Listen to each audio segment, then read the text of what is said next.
सर्दियों की रात थी। शीतलहर चल रही थी। एक 75 वर्षीय बूढ़ी अम्मा उस कड़ाके की ठंड से बचने के लिए अपनी साड़ी के पल्लू से अपने आप को ढकने की नाकाम कोशिश कर रही थी। लेकिन प्रकृति की मार तो सभी के लिए एक समान होती है। वो बड़ा बूढ़ा या जवान नहीं देखती। इसलिए ममता जी की बूढ़ी हड्डियां उस कड़ाके की ठंड को बर्दाश्त नहीं कर पा रही थी और ठंड के कारण थर थर कांप रही थी। उनके टूटे फूटे दांत किटकिटा रहे थे। तभी रात के करीब 9 बजे चरणदास जी अपनी पान की दुकान बंद करके घर जाने के लिए जैसे ही बाहर निकले तो उनकी नजर ममता जी पर पड़ी, जो ठंड से ठिठुर रही थी और उनके दांत के किटकिटाने की और हांफने की हल्की हल्की आवाज उनके कानों में सुनाई पड़ रही थी।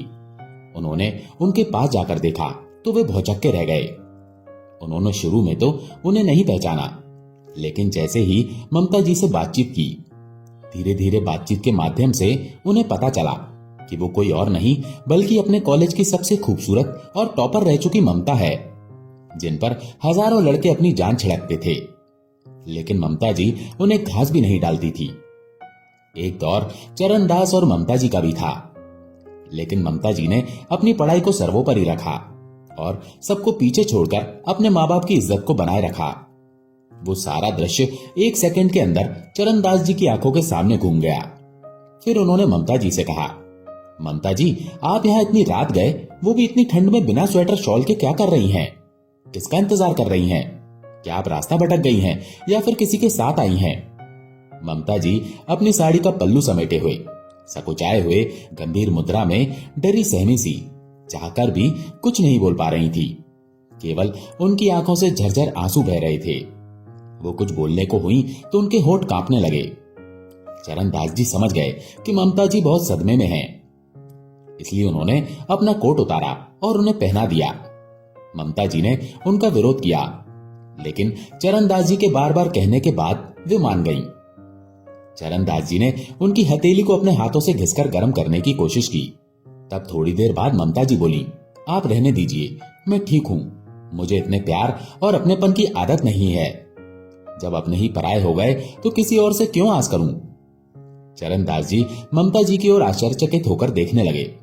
उन्होंने उस समय तो कुछ नहीं कहा और उनका हाथ छोड़कर थोड़ा आगे बढ़े और अपनी दुकान के आसपास पड़े पन्नी और रैपर को इकट्ठा करके आग जलाई और ममता जी को हाथ सेकने के लिए कहा। ममता जी ने थोड़ी देर अपने हाथ सेके और जब वे कुछ सामान्य हुई तब चरणदास जी ने बड़ी आत्मीयता के साथ ममता जी से पूछा, अच्छा ममता जी, अब बताइए आपके साथ क्या हुआ है और आप यहाँ कैसे आईं? तब ममता जी चरणदास जी की तरफ दिखावटी गुस्से से देखते हुए बोली, क्यों, आप मुझे पहचानते नहीं क्या, जो इतनी फॉर्मेलिटी कर रहे हैं? हम क्लासमेट हैं ना, तो आप और जी क्या है ये? तू तड़ाक से बात कर सकते हैं ना हम?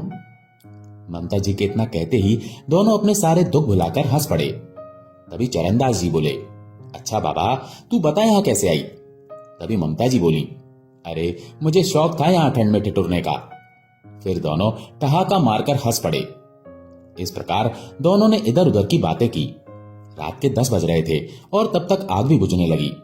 उधर चरणदास जी के बेटे बहू उनके घर ना पहुंचने से परेशान होकर उन्हें ढूंढने निकल पड़े और सबसे पहले दुकान पहुंचे। वहां जाकर उन्होंने जब देखा कि वे दोनों बूढ़े बुढ़िया तो आपस में बातें करके ठहाका लगाकर हंस रहे हैं, तो चरणदास जी का बेटा नमन, जो कि कुछ देर पहले अपने पिता के लिए परेशान था, उन्हें देखकर उसका गुस्सा 7वें आसमान पर चढ़ गया। उसने अपनी कार वहीं कुछ दूरी पर रोकी, आवाज लगाकर अपने पापा को बुलाया और गुस्से से लाल पीला होता हुआ उन पर चिल्लाने लगा, क्यों पापा, आपको शर्म नहीं आती? इतनी रात गए इतनी ठंड में खुले आसमान के नीचे ऐसे रंगरलियां मना रहे हो और हम लोग उधर परेशान हो रहे हैं। चरणदास जी अपने बेटे से शांत रहने के लिए निवेदन करते रह गए, लेकिन वो और भी जोर जोर से चिल्ला चिल्लाकर अपने पिता को गालियां देने लगा और घर चलने के लिए कहने लगा। चरणदास जी ममता जी से ये भी नहीं पूछ पाए थे कि वे कैसे आई थी और किसका इंतजार कर रही थी। उन्होंने अपने बेटे से 5 मिनट मांगे, लेकिन उनका बेटा नमन, उसने उनकी एक बात नहीं सुनी और उन्हें गाड़ी में बैठाकर घर ले गया। ममता जी वहीं बैठी आंसू बहाती रही। नमन अपने पिता को रास्ते भर और फिर घर ले जाकर खूब खरी खोटी सुनाता रहा, लेकिन अपने पिता की एक बात भी नहीं सुनी। चरणदास जी ने उस रात खाना भी नहीं खाया। उन्होंने अपने कमरे में जाकर दरवाजा बंद कर लिया और पलंग पर जाकर लेट गए। लेट तो गए, लेकिन उस रात नींद उनकी आंखों से कोसों दूर थी। उन्हें केवल ममता जी की बेबसी ही नजर आ रही थी। इसीलिए उन्होंने घर के सभी लोगों को सोने दिया और चुपचाप उठकर फिर से ममता जी के पास चले गए। ममता जी अपने आसपास गिरे गुटखा, बिस्किट या पानी के रैपर, पन्नी या कागज के टुकड़े को उठा उठाकर उस आग में डालती जा रही थी और अपने आप को गर्म करने की कोशिश कर रही थी। जब उन्होंने चरणदास जी को फिर से अपने पास आता देखा तो उनकी जान में जान आई। उन्हें देखकर अब उनका सब्र का बांध टूट पड़ा और वे बिलक बिलक कर रो पड़ी। जब चरणदास जी ने उनके रोने का कारण पूछा तो उन्होंने बताया कि उनका बेटा मुंबई शहर में कलेक्टर है और उसने अपने पसंद की लड़की से शादी कर ली है। वो मेरी बहुत इज्जत करता है, लेकिन बहू मुझे बिल्कुल पसंद नहीं करती। वो हमेशा मुझे पुराने जमाने की बुढ़िया कहकर ताना मारती रहती है। बेटे के सामने तो मुझसे बहुत अच्छा व्यवहार करती है, लेकिन बेटे के घर से निकलते ही मुझसे इतना बुरा व्यवहार करती है कि मुझसे सहन नहीं होता और धमकी भी देती है कि अगर मैंने उसकी शिकायत मेरे बेटे से की तो वो मुझे खाना नहीं देगी और घर से भी निकाल देगी। इसीलिए डर के कारण मैं अपने बेटे से कुछ भी नहीं कहती थी। मेरे बेटे को किसी काम से 8 दिनों के लिए दिल्ली जाना था, तो बहू ने मुझसे कहा, मम्मी जी आपके बेटे घर पर नहीं है तो क्यों ना हम भी वृंदावन घूम आए। आपकी भी तो बहुत इच्छा थी ना वृंदावन घूमने की। मेरी मम्मी भी जा रही हैं, आप भी तैयार हो जाइए, हम सभी लोग एक साथ चलेंगे। मुझे लगा बहू अब सुधर गई होगी, तो मैं भी खुशी खुशी तैयार हो गई। बहू की मम्मी भी हमारे साथ आई थी। हम सभी लोगों ने कार में बैठकर बहुत सारे तीर्थ स्थान घूमे। 3 दिनों का सफर हो जाने के कारण मुझे थकान हो गई थी, तो बहू बोली, मम्मी जी आप यहीं बैठिए, हम पास के मंदिर से प्रसाद लेकर आते हैं। कहकर बहू और उसकी मां चली गई। उसके बाद वे दोनों कहां गई मुझे पता ही नहीं चला। मैं उन्हें ढूंढते ढूंढते कहां से कहां आ गई, मुझे समझ ही नहीं आ रहा है। मेरा सारा सामान, स्वेटर, शॉल, बैग सब कार में ही रखा हुआ था। पैसे का पर्स तो बहू ही संभाल रही थी, इसलिए मेरे पास पैसे भी नहीं है। इतना कहकर ममता जी अपना चेहरा अपनी दोनों हथेलियों में छुपाकर घुटनों में रखकर रोने लगी। चरणदास जी ने उन्हें दिलासा दिया कि सब कुछ ठीक हो जाएगा। ममता जी बोली, चरण आपको यहां नहीं आना चाहिए था। आपकी बीवी को इतनी रात को आपका आना अच्छा नहीं लगेगा, और आपका बेटा अभी कितना कुछ सुनाकर आपको ले गया था, फिर भी आप यहां आ गए। तभी चरणदास जी मायूस होकर बोले, काश ममता मेरी पत्नी सरस्वती आज इस दुनिया में रहती तो किसी की हिम्मत नहीं होती मुझसे ये सब कहने की। ओह ये मैंने क्या कह दिया, चरण मुझे माफ कर देना। ममता जी ने माफी मांगते हुए कहा, ये कब और कैसे हुआ? तब चरणदास जी ने बताया, एक रात सरस्वती को अचानक हार्ट अटैक आया और अस्पताल ले जाने से पहले ही वो इस दुनिया को छोड़कर चल बसी। तब से मैं अकेला हो गया हूं। बेटा तो सरकारी नौकरी करता है, बहू भी इंटरनेशनल कंपनी में काम करती है, लेकिन अपने अकेलेपन को दूर करने के लिए मैंने पान की दुकान खोल रखी है ताकि मैं किसी के ऊपर बोझ ना बनूं। लेकिन कहते हैं ना, जिसका जोड़ा नहीं होता उसको कभी ना कभी कोई ना कोई ठोकर मार ही देता है। बस यही सब होता है मेरे साथ भी। बहू या बेटा कभी भी किसी भी बात पर मुझे कुछ भी सुना देते हैं और मुझे सुनना पड़ जाता है, जैसे आज मेरे बेटे ने सुना दिया। फिर तो तुमको बिल्कुल भी यहां नहीं आना चाहिए था। तुम्हारे बेटे बहू को जैसे ही पता चलेगा कि तुम फिर से मेरे पास आए हो तो पता नहीं वे लोग तुम्हें कितनी खरी खोटी सुनाएंगे। इसलिए मेरी बात मानो चरण और जाओ अपने घर। ये कहते हुए ममता जी ने अपने दोनों हाथ जोड़ लिए। तभी चरणदास जी ने उनके दोनों हाथों को पकड़ा और कहा, ममता तुम ऐसे मेरे सामने हाथ मत जोड़ो। मेरे बेटे बहू अगर मुझे अपने घर से निकाल भी देंगे तो मैं उसके लिए भी तैयार हूं। कहते हुए चरणदास जी ने ममता जी को हिम्मत दी। ममता जी ने फिर कुछ नहीं कहा और दोनों उन दिनों की याद में खो गए जब वे दोनों कॉलेज जाया करते थे। और एक समय तो ऐसा भी आया था कि चरणदास जी ने ममता जी से अपने मन की बात भी कह दी थी कि वे उन्हें पसंद करने लगे हैं। तो ममता जी ने उनका कितना विरोध किया था और वे एक दूसरे के प्रतिद्वंदी भी हो गए थे। लेकिन वारी किस्मत, मिलना था तो इस उम्र में।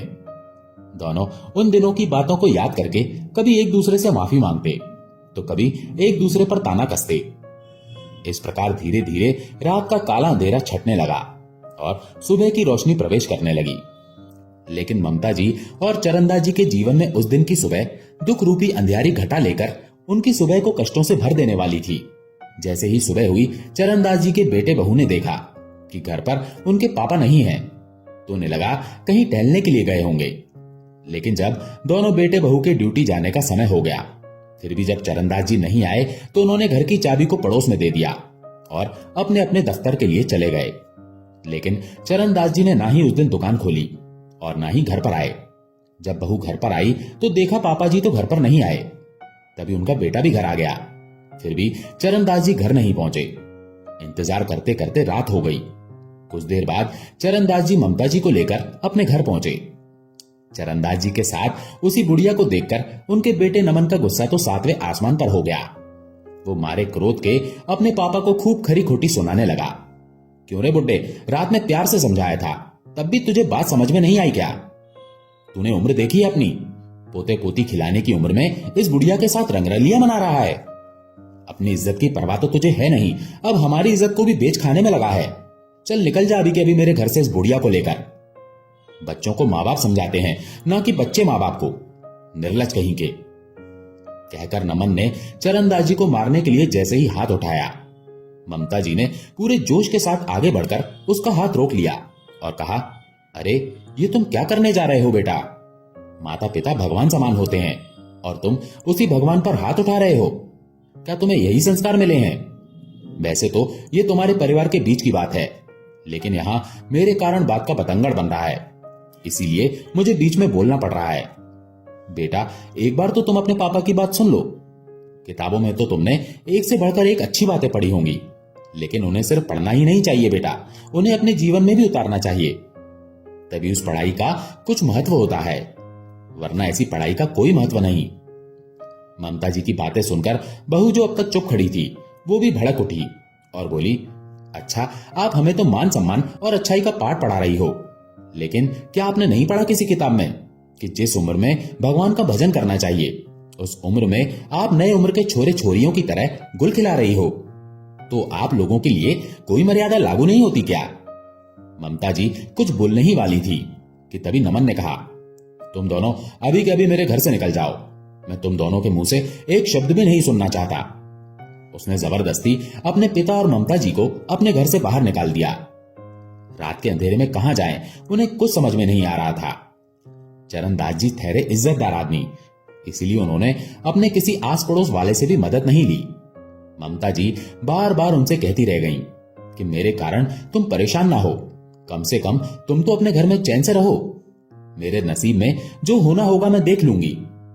लेकिन अगर ममता जी को ऐसे रात के अंधेरे में अकेली छोड़कर अपने घर में चरणदास जी आराम करते, तो उनके आत्मसम्मान को ठेस पहुंचती। शायद वे जीवन भर अपने आप से नजरें नहीं मिला पाते।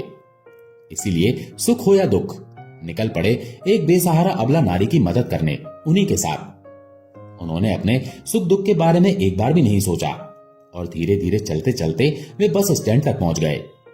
अब रात में कहां जाएं, उन्हें भी समझ में नहीं आ रहा था। तभी उन्होंने देखा कि एक रिक्शे वाला इतनी सर्दी की रात में पसीने से तरबतर अपने रिक्शा को धक्का मारकर खींचते हुए भारी भरकम सामान लादे जा रहा था।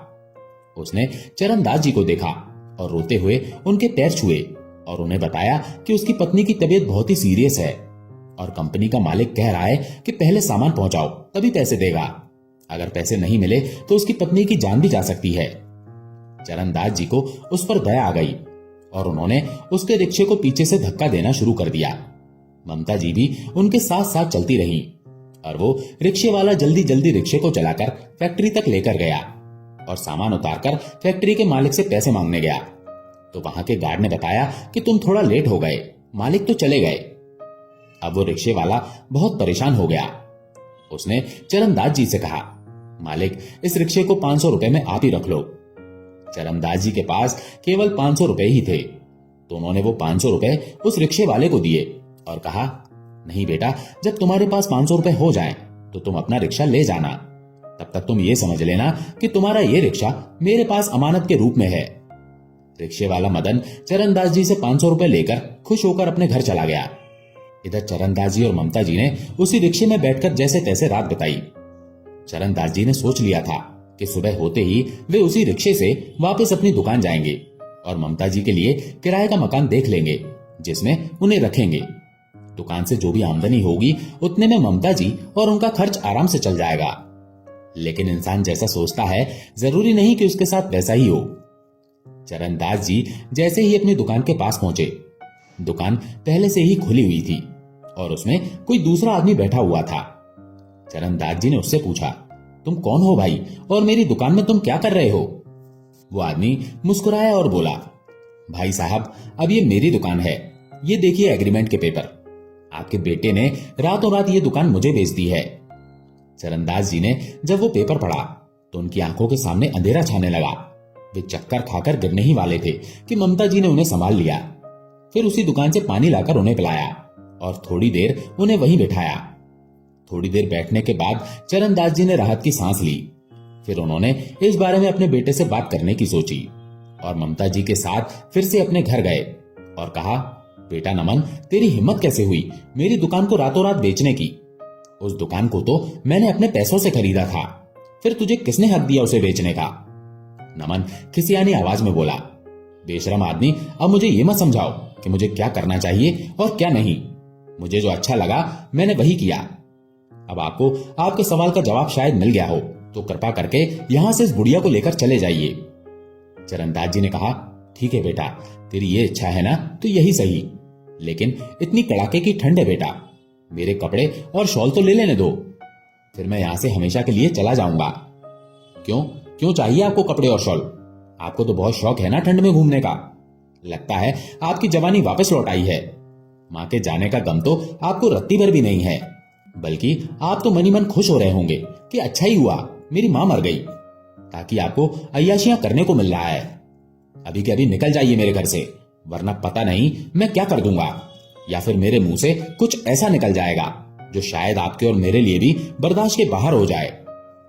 कहते हुए नमन ने अपने पापा और ममता जी को फिर से अपने घर से धक्के मारकर बाहर निकाल दिया। चरणदास जी अपने बेटे के सामने हाथ जोड़े गिड़गिड़ाते रह गए। बेटा, इतनी ठंड में हम बिना स्वेटर शॉल के खुले आसमान के नीचे कैसे रहेंगे? बेटा, कम से कम मेरे गर्म कपड़े तो दे दो। लेकिन नमन ने उनकी एक न सुनी और उनकी बहू ने मेन गेट में ताला लगा दिया ताकि ये बूढ़े बुढ़िया दोबारा उनके घर वापस ना आ सकें। अब निराश हताश परेशान चरणदास जी ने उसी रिक्शे को जिसमें वे दोनों आए थे उसमें ममता जी को बैठाया और धीरे धीरे बस स्टैंड की तरफ चल पड़े। कहते हैं ना, जब एक रास्ता बंद होता है तो दूसरा रास्ता खुल ही जाता है। बस यही हुआ चरणदास जी के साथ भी। उनकी दुकान गई तो गई, लेकिन उनकी आय का साधन अब वो रिक्शा हो गया था, जिसे चलाकर वे दोनों कम से कम अपना पेट तो भर ही सकते थे। अब चरणदास जी ने सबसे पहले एक छोटा सा कमरा किराए से लिया, जिसमें ममता जी सुकून से रह तो सकती थी। वो सुबह से शाम तक रिक्शा चलाते रहते और उससे जितनी आमदनी होती उससे कभी दाल तो कभी चावल तो कभी नमक मिर्च और मसाले का सामान खरीद लाते। ऐसे ही एक महीना बीत गया। अब समय आया किराया देने का, तो उनके पास इतने पैसे नहीं बचे थे कि उस कमरे का किराया दे सकें। लेकिन ये पहली बार था, इसलिए उस मकान मालिक ने उन्हें सख्त हिदायत देकर छोड़ दिया कि अगले महीने उसे किराए का पैसा नहीं मिला तो वो उनका सारा सामान जब्त करके उन्हें घर से धक्के मारकर बाहर निकाल देगा। अब चरणदास जी और भी अधिक मेहनत करने लगे ताकि मकान मालिक का किराया दे सकें, लेकिन अधिक मेहनत और पौष्टिक भोजन ना मिलने के कारण वे बीमार रहने लगे। इन सबका जिम्मेदार ममता जी स्वयं को मानकर दुखी होती रहती और एक समय ऐसा आया कि उनके पास किराए के पैसे जमा नहीं हो पाए और मकान मालिक ने उन्हें धक्के मारकर अपने घर से बाहर निकाल दिया। अब तो चरणदास जी और ममता जी दोनों की ही बहुत बुरी हालत थी, लेकिन फिर भी उन्होंने हालातों से लड़ना जारी रखा। चरणदास जी अब रिक्शा नहीं चला पाते थे, इसीलिए उस रिक्शे को किराए पर चलाने के लिए एक लड़के को दे दिया। उस लड़के ने 2-4 दिन तो रिक्शे का किराया लाकर दिया, फिर कहां गायब हुआ पता ही नहीं चला। अब चरणदास जी ने सोचा क्यों ना रिक्शा बनाने वाली दुकान में काम किया जाए। उन्होंने एक दुकान में जाकर काम मांगा, क्योंकि दुकानदार के सारे वर्कर्स छुट्टी पर गए हुए थे और उसे वर्कर की जरूरत थी। इसीलिए वो दुकानदार मान गया और उसने चरणदास जी को काम पर रख लिया। अब तो मानो चरणदास जी के हाथ पैरों में मशीन ही लग गई थी। वे बहुत ही फुर्ती के साथ वहां पर काम करने लगे, क्योंकि वे उस मालिक को नाराज नहीं करना चाहते थे। अब चरणदास जी के रहते उस दुकान की तरक्की दिन दूनी रात चौगनी होने लगी। दुकान का मालिक भी बहुत ही नेक दिल इंसान था, इसलिए उसने ममता जी और चरणदास जी को अपने नौकरों के कमरे में रहने के लिए जगह दे दी। अब तो ममता जी भी उस मालिक के घर के छोटे मोटे काम कर दिया करती थी, जिसके बदले में उनकी मालकिन उन्हें कभी दाल, कभी चावल, तो कभी अचार पापड़, तो कभी कुछ जरूरी सामान दे दिया करती थी, या फिर जो उन्हें जरूरत होती। वहीं दुकान के मालिक ने भी खुश होकर चरणदास जी की तनख्वाह को दुगना कर दिया। लेकिन उस मालिक के साथ एक विडंबना ये थी कि उनकी कोई संतान नहीं थी, इसीलिए वे कभी कभी मायूस हो जाते। लेकिन ममता जी अपनी मालकिन को समझाती और चरणदास जी अपने मालिक को समझाते कि आप दोनों का व्यवहार इतना अच्छा है, देखना आप दोनों की इच्छा एक दिन भगवान जरूर पूरा करेंगे। एक दिन उनके मालिक और मालकिन विदेश यात्रा पर गए हुए थे, लेकिन बदकिस्मती से उनका प्लेन क्रैश हो गया और उन दोनों का कुछ भी पता नहीं चला। चरणदास जी उनकी अनुपस्थिति में भी बराबर उनकी ऑटो पार्ट्स की दुकान को अच्छे से चलाते रहे, इसी आस में कि उनके मालिक एक न एक दिन वापस जरूर आएंगे। लेकिन एक दिन उन्होंने टीवी पर देखा कि वे लोग जिस विमान पर सवार थे वो विमान क्रैश हो गया और सारे यात्रियों की मृत्यु हो गई। ममता जी और चरणदास जी को उनकी मृत्यु का बहुत दुख हुआ, लेकिन उन्होंने उनकी दुकान को पूरी ईमानदारी से चलाया और कई बेरोजगार बेसहारा लोगों को काम पर भी रखा। अब तो ममता जी ने भी एक एनजीओ खोल लिया, जहां वो निस्वार्थ भाव से गरीब और जरूरतमंद लोगों की सेवा किया करती थी। एक दिन ममता जी चरणदास जी के साथ जैसे ही अपने एनजीओ के ऑफिस पहुंची, उन्होंने देखा एक अपाहिज दरवाजे के पास फटे हाल स्थिति में बैठा हुआ है। उसे देखकर ऐसा लग रहा था जैसे उसने कितने दिनों से खाना नहीं खाया था। उस दिन ममता जी ने एनजीओ में रहने वाले सभी लोगों को बांटने के लिए पश्मीना शॉल मंगवाए थे, जिनकी कीमत पूरे 1.5 करोड़ थी, क्योंकि ममता जी के नेक इरादे की चर्चा चारों ओर फैल चुकी थी। इसीलिए कई अमीर लोग भी वहां डोनेशन दे जाते थे और चरणदास जी का काम भी इतना अच्छा चल रहा था कि ममता जी जितने रुपए की भी मांग करती वे उतना उन्हें दे देते। ममता जी ने जब उस अपाहिज को देखा तो काउंटर पर बैठे विशाल से कहा, विशाल, इसका नाम पता और इसकी हालत के बारे में पूरी जानकारी लिख लो। ये कहकर वो आगे बढ़ने लगी। तभी वो अपाहिज चरणदास जी के पैरों में गिरकर रोता हुआ माफी मांगने लगा। चरणदास जी ने झुककर जैसे ही उसे अपने हाथ का सहारा दिया, उसका चेहरा देखकर उनकी आंखें फटी की फटी रह गईं। ममता जी भी उसे देखकर थोड़ी देर के लिए ठिठक गईं। उन्हें उसका चेहरा जाना पहचाना सा लगा, लेकिन वो कौन है उन्हें याद नहीं आ रहा था। तभी वो अपाहिज बोला, पापा मुझे माफ कर दीजिए, मुझसे बहुत बड़ी गलती हो गई पापा। चरणदास जी ने जैसे ही उसे देखा वे पहचान गए कि वो उन्हीं का बेटा नमन है, लेकिन उन्होंने भी विशाल से इशारा किया और वही कहा जो ममता जी ने कहा और उस अपाहिज से बोले, अरे मेरा तो कोई बेटा नहीं है, तुम्हें गलतफहमी हुई है। तुम्हारे पापा की शक्ल मेरी तरह ही दिखाई दे रही होगी, इसलिए तुमने मुझे पापा कहा, लेकिन यकीन मानो मेरा कोई बेटा नहीं है। और आगे बढ़ गए। नमन ममता जी और चरणदास जी को जाते हुए देखता रहा और पश्चाताप के आंसू बहाता रहा। ममता जी ने उस दिन तो उससे कोई बात नहीं की, लेकिन जब भी वो उसके पास से आती जाती तो वो कातर नजरों से उन्हें देखता रहता। ममता जी ठहरी ममता की मूरत। एक दिन उन्हें उस पर दया आ गई। उन्होंने एक दिन उससे उसकी हालत के बारे में पूछा तो उसने बताया जैसे ही वे लोग उसके घर से निकले, उसके कुछ दिनों बाद ही वो रिश्वत लेते हुए पकड़ा गया। किसी ने रिश्वत लेते हुए उसका वीडियो बना लिया और उसे सस्पेंड कर दिया गया। वो हताश परेशान जब अपने घर वापस जा रहा था तो एक तेज रफ्तार ट्रक ने उसे पीछे से टक्कर मार दी। वो ड्राइवर भाग गया और मैं वहीं तड़पता रह गया, लेकिन मुझे किसी ने भी वहां से नहीं उठाया। कुछ घंटों बाद खून ज्यादा बह जाने के कारण मैं वहीं बेहोश हो गया। फिर किसने मुझे वहां से उठाया मुझे मालूम नहीं, लेकिन मैंने जब आंखें खोली तो अपने आप को सरकारी अस्पताल के बिस्तर पर पाया। मेरे पास अपना कहने के लिए उस समय कोई नहीं था। कुछ दिनों बाद डॉक्टर ने मुझे छुट्टी दे दी। मैंने किसी से ऑटो का पैसा मांगा और अपने घर चला गया। वहां जाकर देखा तो घर पर ताला लगा था। मैंने अपनी पत्नी को फोन लगाया तो उसने मेरा फोन नहीं उठाया। जब मैंने उसे बार बार फोन किया तो उसने एक वाक्य में कह दिया कि अब मेरा तुमसे कोई लेना देना नहीं है, दोबारा मुझसे मिलने या फोन लगाने की कोशिश मत करना। ये कहकर उसने फोन काट दिया और कुछ दिनों बाद उसने अपने ही ऑफिस में काम करने वाले लड़के से शादी कर ली और मुझे तलाक दे दिया। तब से मेरी जिंदगी वीरान हो गई और मैं अपने किए की सजा भुगत रहा हूं। मैंने अपने देवता समान पिता का अपमान किया। मैंने आपके और पापा के रिश्ते को कलंकित किया, जबकि मुझे बाद में पता चला कि पापा तो सिर्फ एक बेसहारा अबला नारी की मदद कर रहे थे और मैं मूर्ख पता नहीं उन पर क्या क्या लांछन लगाता गया। प्लीज आंटी जी, मुझे माफ कर दीजिए। नमन रोता हुआ गिड़गिड़ाकर ममता जी से माफी मांगने लगा। ममता जी बोली, बेटा तुम मुझसे ज्यादा अपने पापा के गुनहगार हो। अगर उन्होंने तुम्हें माफ कर दिया तो समझो मैंने माफ कर दिया, क्योंकि तुम्हारे द्वारा दिए गए जख्मों से उन्हें बहुत ही परेशानियों का सामना करना पड़ा है। इतना कहकर वो वहां से गई और वापस आकर उसे एक सुंदर सी गर्म पश्मीना शॉल उड़ाकर चली गई। तब नमन को ऐसा लगा जैसे किसी ने उसके गालों पर जूते से प्रहार किया हो, क्योंकि एक समय था जब नमन ने गुस्से में आकर अपने पिता को ना ही उनका स्वेटर ना ही उनकी शॉल रखने दिया था, और आज उसी के पिता की तरफ से सबसे कीमती शॉल उसे दान के रूप में दिया जा रहा था। वो पश्चाताप के आंसू बहाए जा रहा था। समय यूं ही बीत रहा था। एक दिन ममता जी चरणदास जी के साथ रेलवे स्टेशन पर कंबल बांट रही थी। तब उन्होंने देखा कि उनके बेटे बहू भी अपने मुंह को छुपाए भिखारियों की लाइन में खड़े हैं। ममता जी अपनी ही धुन में सभी को कंबल देकर उनसे हाथ जोड़कर नमस्कार कहकर मुस्कुराहट के साथ सभी का अभिवादन कर रही थी, और सभी बेसहारा जरूरतमंद लोग उन्हें ढेरों आशीर्वाद दे रहे थे। तभी उन्होंने एक ऐसे शख्स को कंबल दिया जिसने ना ही उनके नमस्कार का प्रत्युत्तर दिया ना ही कोई आशीर्वाद दिया। तब ममता जी को थोड़ा अटपटा सा लगा। उन्होंने देखा कि ये महिला कौन है जिसने न ही नमस्कार कहा और ना ही कोई आशीर्वाद दिया।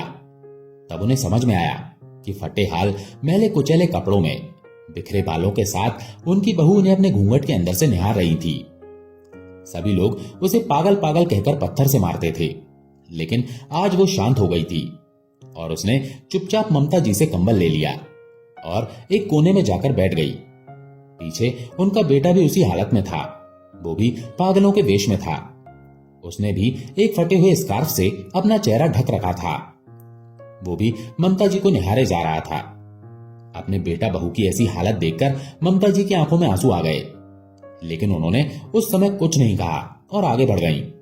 जब सभी भिखारियों और जरूरतमंद लोगों को कंबल और कपड़े बांट दिए तो ममता जी अपने बेटे बहू को ढूंढने लगी, लेकिन वे दोनों कहीं भी नजर नहीं आए। थक हार कर ममता जी अपनी कार में बैठकर अपने घर जाने लगी तो उन्होंने देखा कि उनके बेटे बहू कूड़े के पास फेंका हुआ खाना उठाकर खा रहे हैं। उन्हें उनकी हालत को देखकर उन पर दया आ गई। उन्होंने कार को एक साइड में खड़ी करवाया और उनके पास जाने लगी तो वे दोनों उठकर और दूर भागने लगे। ममता जी ने कहा, अरे रुको, मैं तुमको नहीं मारूंगी, मैं तुम्हारे लिए कुछ खाने को लाई हूं। ये देखो, मेरे पास तुम्हारे लिए बहुत अच्छी चीज है। ये कहकर उन्हें बहलाती रही और अपने ड्राइवर को दूसरी ओर उन्हें पकड़ने के लिए भेजा। जब उन्होंने देखा कि दोनों तरफ से पकड़े जाएंगे तब वे रुक गए। ममता जी ने उन्हें प्यार से अपने पास बैठाया और पूछा, बेटा तुम्हारी ऐसी हालत कैसे हो गई? किसने की तुम्हारी ऐसी हालत? तब उनकी बहू डरी सहमी सी बोली, हमें मत मारो, हमने कुछ नहीं किया, हमने कुछ नहीं किया। उनका बेटा भी थर थर कांप रहा था। वो भी हमने कुछ नहीं किया, बस यही बोले जा रहा था। ममता जी समझ गईं, इन्हें किसी बात का सदमा लगा है। उन्होंने पागल खाने फोन लगाया और बताया कि 2 पागल खुले में घूम रहे हैं। तब पागल खाने से कुछ नर्स और डॉक्टर आकर उन्हें लेकर चले गए। ममता जी ने पागल खाने में जाकर उनके बारे में पता लगाया तो उन्हें पता लगा कि उनके बेटे बहू ने उन पर इल्जाम लगाया है कि उनके बच्चे को उनके माँ बाप ने जान से मार डाला, क्योंकि ये दोनों पागल हो चुके हैं। ममता जी ने पूरी बात पता की तो उन्हें पता चला ममता जी के बेटे ने अपने बेटे की शादी जिस लड़की से की, वो लड़की अपने सास ससुर को बिल्कुल भी पसंद नहीं करती थी और उन्हें रोज ही नशे का इंजेक्शन लगाती थी और उन्हें पागल करार करके पागल खाने में डलवा दिया और इल्जाम लगा दिया कि उसके बच्चे को उन्होंने जान से मार दिया। इस प्रकार अपनी बहू के आते ही ममता जी के बेटे बहू एक दिन भी सुखपूर्वक नहीं रह पाए। जिस संतान की सुख सुविधा के लिए उन्होंने अपनी मां को ही दर दर की ठोकर खाने के लिए कड़कती ठंड में छोड़ दिया था, वही औलाद आज उनकी इतनी दुर्दशा कर गई कि वे अपने आप को भी नहीं पहचान पा रहे थे। ममता जी अपने बेटे बहू की ऐसी दयनीय स्थिति को देखकर बहुत दुखी हुई, लेकिन चरणदास जी ने उन्हें समझाया। ममता, कहते हैं ना, इतिहास अपने आप को दोहराता है। बस वही हुआ है तुम्हारे और मेरे बेटे बहू के साथ भी। इसमें इतना दुखी होने की जरूरत नहीं है, बल्कि भगवान को धन्यवाद दो कि उन्होंने हमें अच्छे कर्म करने की हिम्मत दी। ममता जी ने भी अपने मन को मजबूत किया। सची तो है, जो जैसा करेगा वैसा ही भरेगा। और जब तक उनकी सांसें चलती रहीं, दोनों ने समाज सेवा में बढ़ चढ़कर भाग लिया। उनका नाम देश विदेश में हो गया। मीडिया वाले उनके घर आकर उनका इंटरव्यू लेते, लेकिन जब उन दोनों का आपस में रिश्ता पूछते तो उनका एक ही जवाब होता, इंसानियत का। तो दोस्तों, इस दुनिया में कई प्रकार के लोग होते हैं। जरूरी नहीं कि एक औरत और एक आदमी एक साथ रहते हैं तो वे गलत ही हैं। उनके बीच मानवता का, इंसानियत का रिश्ता भी तो हो सकता है ना। ऐसा हम क्यों नहीं समझ सकते? लोग उन्हें गलत नजरिए से ही क्यों देखते हैं? कर्म करना ही मानवता का मुख्य उद्देश्य होना चाहिए, ना कि किसी के जीवन में टांग अड़ाना। लेकिन लोग अपने कर्म को छोड़कर दूसरों की जिंदगी के बारे में बोलकर अपना भविष्य बर्बाद कर लेते हैं। जो जैसा करेगा वैसा भरेगा, ये सत्य है। चाहे आप कितना भी बचने का उपाय कर लो, बच नहीं पाओगे। इस बारे में आपकी क्या राय है? और इस कहानी में चरणदास और ममता जी का इंसानियत का रिश्ता सही है या गलत? आप लोग अपनी राय कमेंट करके जरूर बताएं। साथ ही अगर कहानी पसंद आई हो तो इसे लाइक करके चैनल को सब्सक्राइब जरूर कर लें। मिलते हैं अगली कहानी में। तब तक के लिए अपना ख्याल रखिए। धन्यवाद।